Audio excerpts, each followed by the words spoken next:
Hello and welcome to Spotlight. I'm Rohit Khilnani. Today we are going to focus on Frozen 2. It's a computer animated musical fantasy film from Disney. It's a sequel of the 2013 blockbuster Frozen. I traveled to LA to interview the makers. Here's my interview with Chris Buck, Jennifer Lee and Peter Del Vecho. Thank you so much firstly for giving me time. Such a pleasure to be here with all of you. Great to have you here. Thank you for coming. I was here for D23 and that's where you all showed the first clips, right? Yes, that so you was got a to see a little 7-minute more today. I did, yeah. Is that the place where you all get the first message and that's the first reaction? Yeah, that was the first time we showed anything outside of the building, right? And I think that's the point of D23 is to get to share with our biggest fans a little bit in advance. Right. What goes into thinking that, okay, we will show them this part of the film? Oh yeah, that's interesting. What? Well, I think you want to show. For me, it was about showing. it. Obviously, there was the comedy of charades. There was the bonding of the two sisters in Pillow Talk, and then, of course, sharing a powerful song with Idina Menzel singing. I think all those played into the selection. Think people have wondered, will they be as grounded and will they have the humor of the first film? Because we've really shown a lot of the epic part of the journey, which I think. Obviously, I mean, because they're funny as they, even when they go through danger, they you know, there's always comedy in tragedy, but but I think showing that it is still our gang, and then showing the biggest thing that's coming to threaten them, and the music too, and showing some of the songs that you know that people come to expect from Frozen, and great songs. So and things that we hadn't shared yet with the trailers, but it was great to share it with. You know, what do you guys see from the stage? We have 5,000 of us sitting there.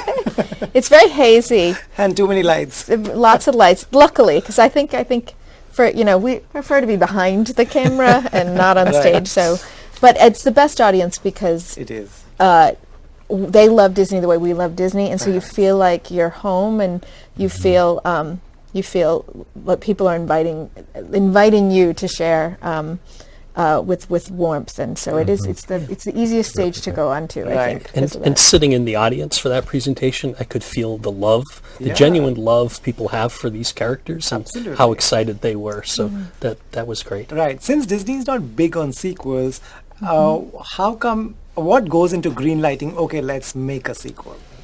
Well, it really starts with Chris and Jen and feeling that there's more story to tell. So it comes from that genuine. The filmmakers, it really has to be a passion of theirs to want to tell more. I mean, these films take 4 to 5 years. And you have to love the story that you're telling. And that was it. And it was us sort of just regrouping after the first film, and it took about a year. And then we were working on the short, and we fell in love with the characters all over again, and realizing that there is more story to tell, and we'd love to tell the story of what happened after, Frozen 1. Right. Did this realization come at any point, a germ of it, while the first film was on, or it got over that, there is scope to play with this? No, I do this very emphatically because I think we really, as you said, we knew we were going to look at love versus fear and from the lens of being different. And at the end of the film, Elsa's accepted for who she is. The sisters are reunited. It felt like a complete journey, and then you realize a while later that you were really just at the beginning, and that there's were a lot of questions. And why does she have powers? Of course, what is there now? They're two young adults facing the world. They have a lot of responsibility. Is there such a thing as happily ever after? We all know change comes even when you're not wanting or looking for it, and all of those things. And they were just churning, and what happened to the parents, and everything was just. I think to your question too, it is a little bit of the questions. The questions come up as you're making the first one, but you're so focused on that's true. Answering the first story that even though those questions might be back there, you're like, well, we don't need to answer that now, so we just need to focus on this. There's nothing that first Frozen didn't achieve. There was BAFTAs, there was Oscars, there was it's the biggest box office animation feature, Grammys. What are you expecting from this one? I think we know the expectations of this film is really high. We made a pact early on that we were going to leave that outside the story room and really build it the same way we built the first movie, and that's through love and passion for these characters and trying to tell the best story we can. So all we can hope is that the world accepts this movie the same way they did the first one. Right, that's of course they will. I like that. Thank you. I have too much confidence in your product. I guess we should finish it then. Yes, we'll finish it. Guys, I've been attending sessions from morning, and every department speaks so passionately about it. Your job is really tough to manage every department. Is it tough? Is it fun? Is it some days get to you? I wouldn't say it's not really tough. I mean, all of these artists are so incredible and so self-motivated, and they want to keep topping themselves. Right. We will throw challenges at them, but they never say, "Oh, I can't do that." It's always, "You're right. Oh, that is so cool. I can't wait to try that." And then they'll usually come up with something even bigger and better than you had asked for. So it's not really the a challenge. tough part is cracking the story. Cracking the And story. that's always the tough part. And our story team is extraordinary, and that's the hardest room. So that's the room where some days you walk out very tired for all the right reasons. And they're with us the whole journey. The minute it starts to be built in production, everything is just re-inspiring and lifting you. And so no matter what the challenge is, they're very different. Lastly, there's so much, y'all have put in so much. How many years y'all put in one story, working with so many people. On the night before the release, y'all get good sleep? We'll be traveling, Yeah, luckily, we will be, so right. we might lose track of what day it is. We'll be overseas. I mean, it is an exciting moment for us, no question. It's the point where we hand the movie over to the public, and to watch their reaction, feel their reaction, it's an exciting moment. There is nothing more exciting than sitting in the theater with an audience that doesn't know anything about the new one, and seeing them react to the first time, because it's tough for us right now. We've seen it over and over and over. There are a lot of jokes that I think they're good jokes, but we're not laughing anymore. But I know they'll work, and there's nothing like seeing it with a fresh audience. So Great, and there's nothing like watching a good film. So best of luck for that. Thank you so much. Since I was at the Disney Studios in LA, I thought I have to talk to the animators, the animation team who made Frozen 2 possible, who made it happen. Here's my interview with Madeline West and Dale Maeda. They head the FX animation team. Guys, firstly, thank you so much for giving me time. If I take you back, could you tell me what was the first brief that you got for Frozen 2, and what was the first brief that you gave your team? Well, there are, when we first got on Frozen 2, it was probably just the two of us, so we didn't have much of a team. But we knew this was going to be a film with, with a lot of elemental characters, new characters, and so like right off the bat, we knew about the Knock and Gale. So I think we had to get right down to figuring out how we were going to create those characters. Right. And so much of it too was also, in the first film we're all in Arendelle the whole time, but this time was an expansion of that world, and we get to see other areas. So kind of thinking outside of what we've seen before, and figuring out how to interact with this fall environment, and creating these elemental characters. Right. Could you tell me, you're actually giving life to a character on computers, on machines. Does this also make you very proud when you watch it on the big screen? I started off doing hand-drawn animation, so I just love putting images up on screen. It doesn't really paper, drawing on a Wacom tablet, working on a computer. It's for me, it's kind of all the same. It's just all about putting pretty images up there and doing good storytelling, I hope. Yeah. Yeah. No, I love what we get to do. We're constantly when we're working for effects on a film like this, we really try to always support the story, and that we're not just creating smoke or dust or whatever, but with every shot that we're working on, we're constantly saying, does this help the emotional beat of that shot? And we always feel like we're contributing as part of storytellers to the film. Right. From what we saw, just the details are so amazing. And you were talking about hand drawing. This looks great on the big screen, but nowadays a lot of younger generation, they're watching on their phones, they're watching on their tablets. does it trouble you when you see someone watching on a tiny phone and you've done so much work for it? Do you feel like them, go to the big screen? I always hope that people can watch things on the big screen. I know people do watch a lot of product, you know, like on a little phone, and then sometimes entire movies. But this movie was definitely made to be seen on a big screen. Right. You know, we did all of our approvals in a theater type setting. So, yeah. It's not going to be very immersive. I think they would miss a lot, you know, both in like the visuals and also the sound. You know, I think if you're just like listening to it from your phone, then you know you don't really get a full immersive experience with it. So. Right. Anyone who's watching and is planning to be an animator, how much of a collaborative person do you have to be to just be in these departments?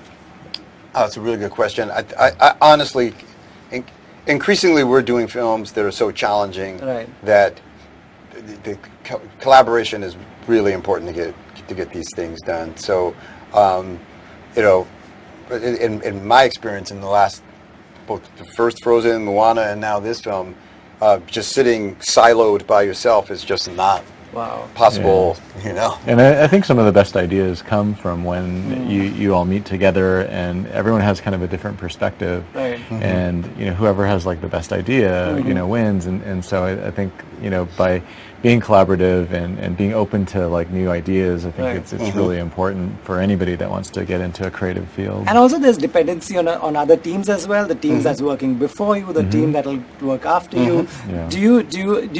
Are you someone who'd like to go in some other department and see what they're up to and how it's looking, say, now? Yeah. I mean, we're constantly both like in meetings all the time, like going to other departments and seeing the progression of where things are at. And we're always supposed to be in all these other meetings too, because a lot of times like an animator might be working on something and then there'll be suddenly a question related to the effects, so we need to kind of have representation. Right. Because you guys have worked so closely on this, when it releases on the big screen, do you actually sit back and enjoy a film, or are you always pointing out the technical details? No, I like to just sit back and enjoy the film. Yeah. You know, maybe on a second or third viewing, I can kind of go like, but I just love just to let the movie wash over me as a viewer.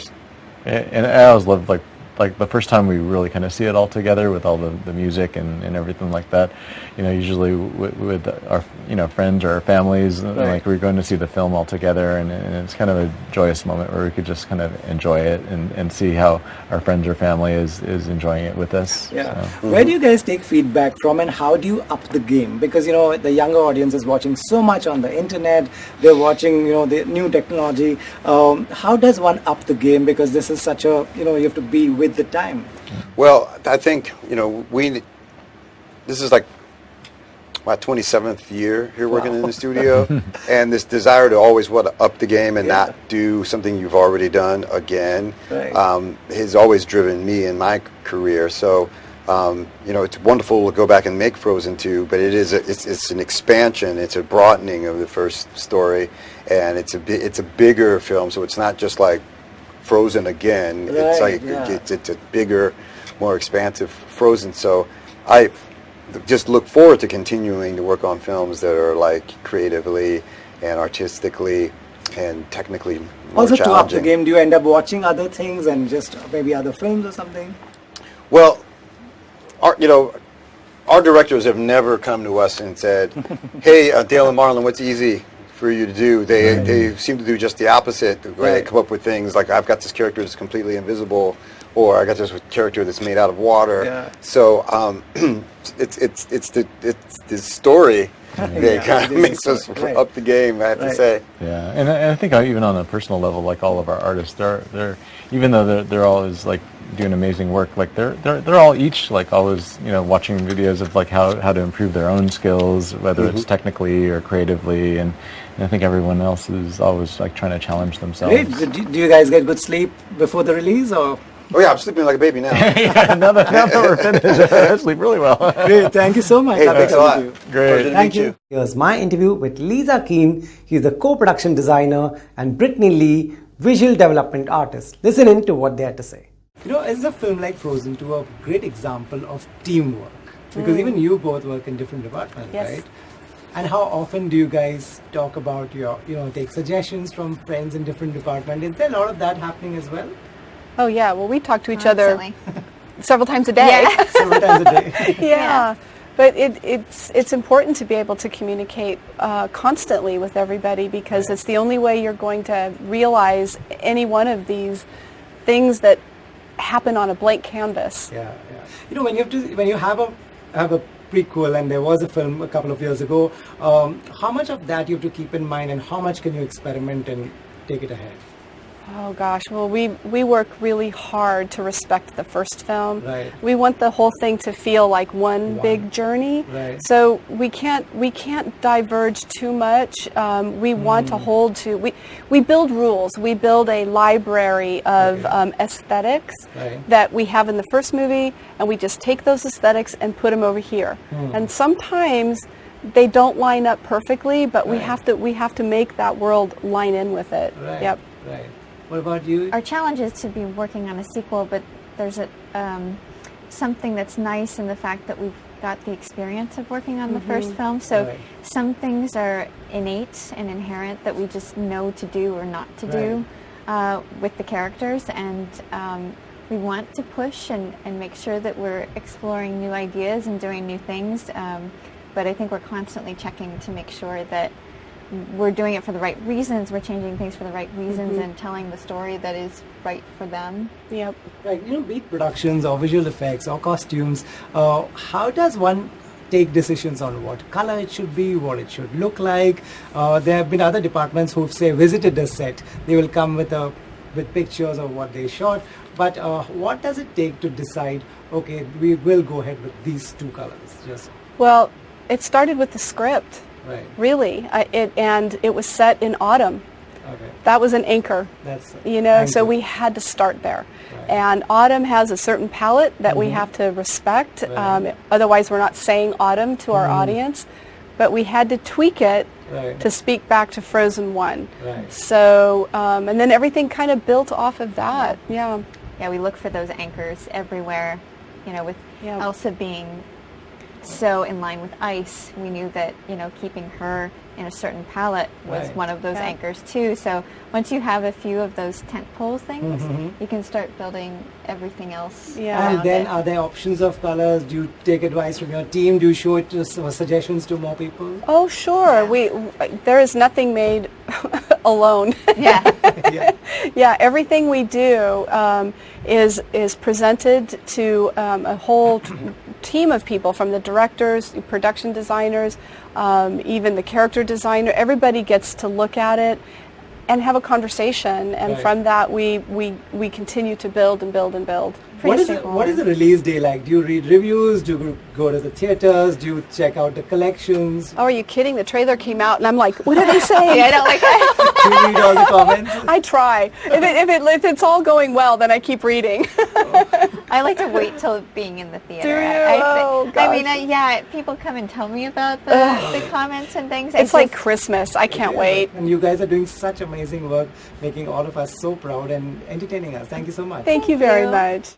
Well, hope you enjoyed the show as much as we enjoyed putting it together and interviewing this wonderful team of Frozen 2. The film releases on 22nd November in India. For more news and updates, stay tuned to NDTV 24/7.